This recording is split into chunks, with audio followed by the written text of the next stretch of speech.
I held a pen up and I said, how many of you in here think that if I release this pen, it'll drop and hit the table? And of course, naturally, everybody raised their hand. At that point, I released the pen and it fell and dropped on the table. I said, you're right. I picked the pen up and I said, how many of you think that it will do the same thing if I do it again?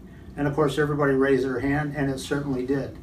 And I picked the pen up and I said, so every time I drop this pen, it's going to fall and hit the table, right? Everybody in the class was nodding their heads, and I leaned forward like this and I said, always? And the class was very quiet for about a minute.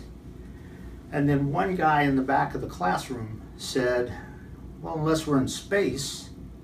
And I said, interesting. So if we change the rules, not necessarily so. And that's kind of a picture that they found some value in as far as divergent thinking about what is it the next thing that you got to bring into your environment that nobody else has thought about. How many times during a week do you find yourself going to the old tried and true solution that somebody thought was true years ago? And what are the new innovations that nobody's thought about?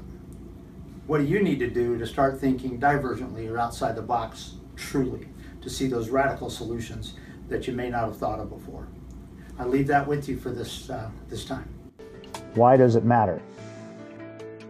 Every person you lead has a why it matters. Every person you report to has a why it matters. The challenge is that whenever in us individuals, whenever this why it matter begins to feel threatened, a lot of times dysfunctional behaviors can arise.